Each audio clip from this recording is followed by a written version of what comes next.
Hello, hello. I can't even count how many times during my lessons I've heard sentences such as he said me that, he told about it, we talked about with the client. And the thing is, when it comes to verbs such as say, tell, speak, talk, well, most learners generally know what they mean, right? But the real problem is the structure, because even advanced students very often mix them up. So today we're finally going to clear up the difference between say, tell, speak, and talk just once and for all.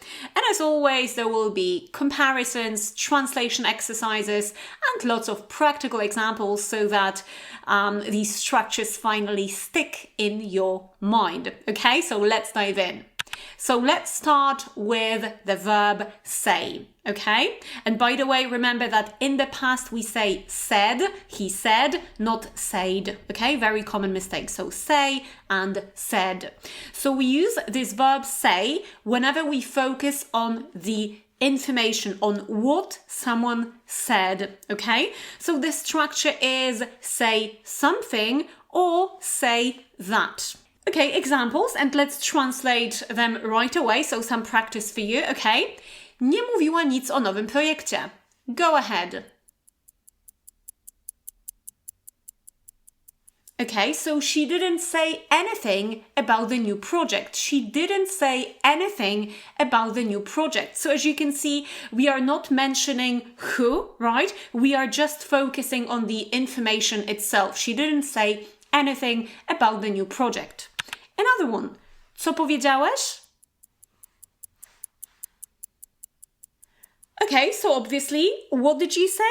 What did you say?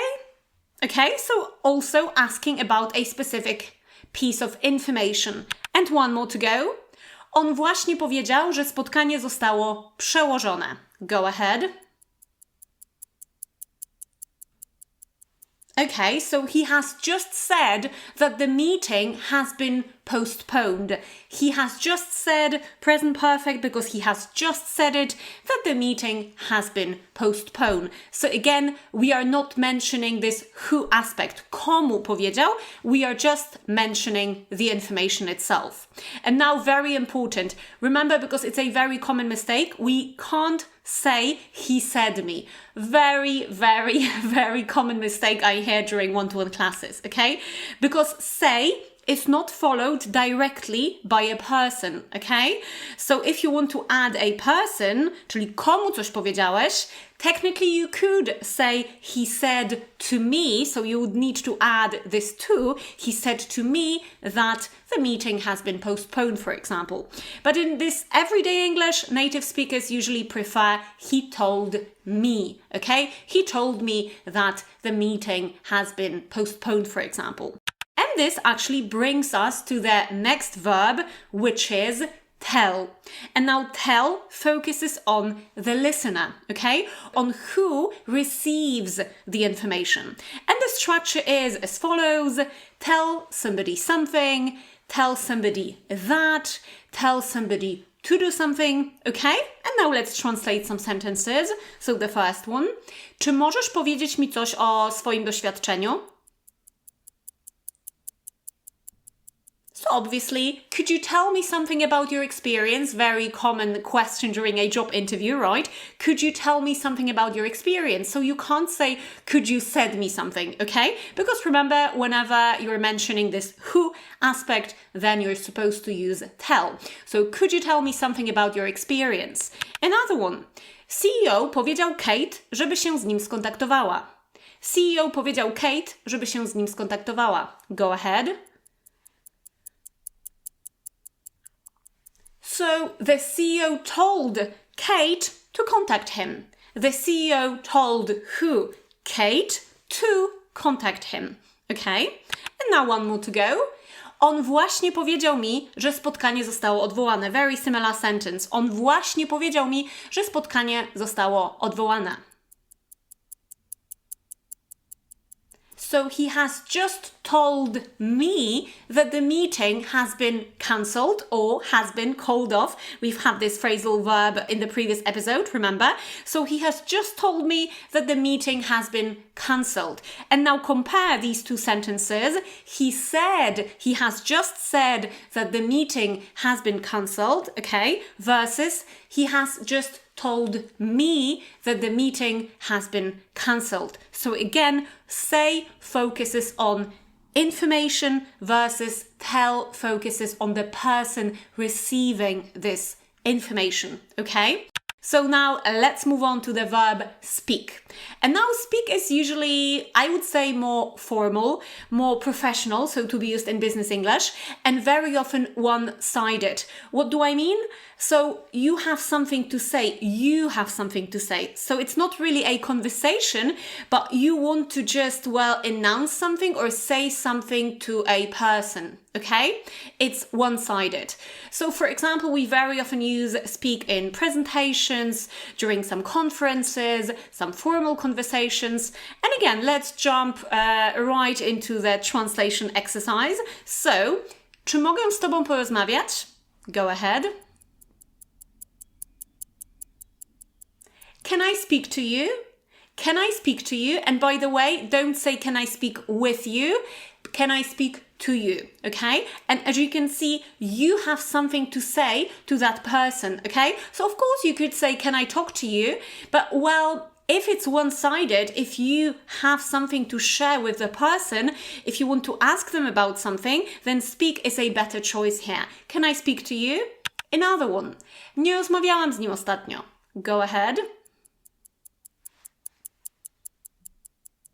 I haven't spoken to him lately. Present perfect because you have this word lately or recently, okay? So I haven't spoken again to him lately. And of course you could say I haven't talked to him lately, and that would be 100% correct, but I haven't spoken to him lately, it basically assumes that you haven't even had a word with that person, okay?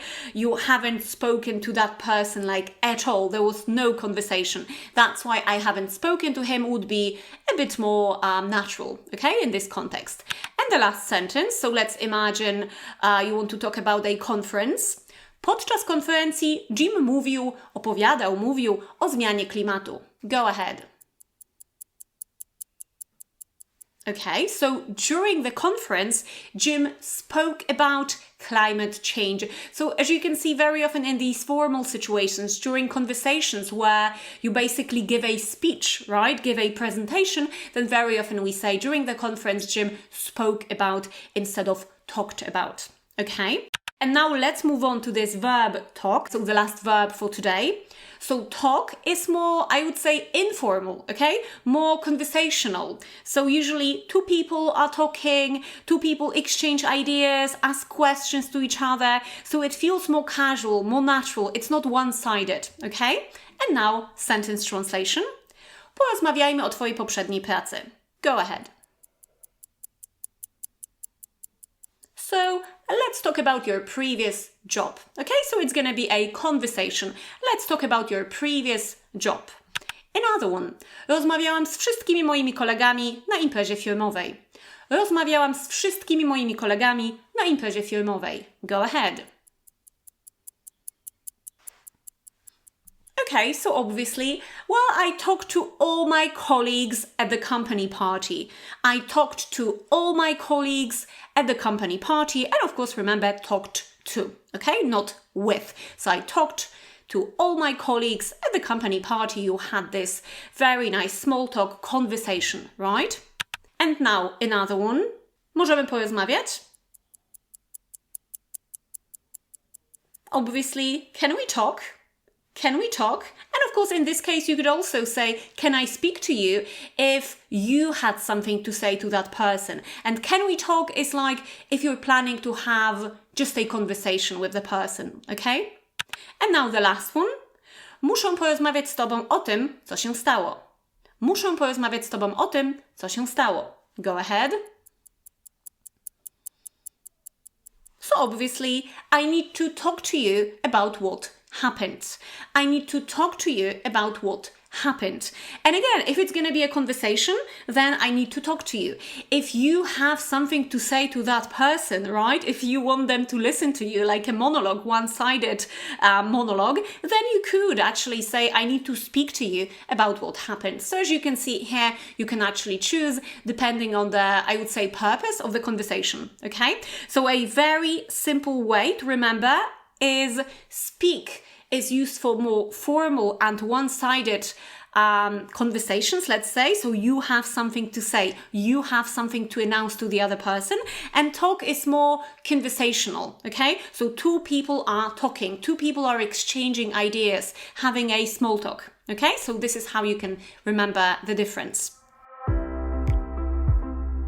And by the way, jeśli chcesz w końcu pozbyć się takich błędów i kalek z języka polskiego, które po prostu obniżają Twój poziom angielskiego, zwłaszcza w pracy, to przygotowałam dla Ciebie specjalny, darmowy trening wideo na ten temat. Opowiadam w nich o najczęstszych błędach, które słyszę podczas zajęć one-to-one z moimi klientami i kursantami i co najważniejsze, pokazuję, jak skutecznie się pozbyć tych błędów. Także jeśli chcesz wyczyścić swój angielski i brzmieć bardziej naturalnie oraz profesjonalnie, wystarczy, że klikniesz w link poniżej w opisie tego odcinka i odbierzesz darmowy dostęp do treningu wideo. A teraz let's go back to the episode. Okay, so now your turn. Let's translate even more sentences, okay, into English. But now, of course, you will have to choose which verb you're gonna use, okay? So the first one. Powiedziała mi, że jest zajęta. She told me she was busy, or she told me that she was busy, okay? So there is this me. You can't say she said me. She told me that she was busy. Another one. Powiedz kilka słów o sobie. Say a few words about yourself. Very common during a job interview. Say a few words about yourself. Of course, as you can see, we are not mentioning this who. So if you wanted to say powiedz mi, that would be tell me a few words about yourself. But here, say a few words about yourself. Another one. Nie zamierzam nic mówić. I'm not going to say anything. I'm not going to say anything. Or I'm not gonna say anything. I'm not gonna say anything. Next one. Kiedy ostatnio rozmawiałeś z Moniką? When was the last time you spoke to Monica? When was the last time you spoke to Monica? Okay? Instead of talk to somebody. Of course, you could say when was the last time you talked to Monica, but here it's just about asking that person whether you even had a word with that person, okay? So when was the last time you spoke to Monica? And by the way, whenever you want to ask, kiedy ostatnio coś robiłeś, it's always gonna be, when was the last time you did something? Very nice question to be memorized, to be learned by heart, okay? Another one. Powiedziałam, że nie zamierzam z nim rozmawiać. I've said that I'm not going to talk to him. I've said that I'm not going to talk to him. Okay, next one. Mój menadżer powiedział mi, żebym sprawdził to 2 razy. Mój menadżer powiedział mi, żebym sprawdził to 2 razy. My manager told me to check it twice. My manager told me to check it twice. And the last one. Czy mówiłam Ci o naszej strategii? Czy mówiłam Ci już o naszej strategii?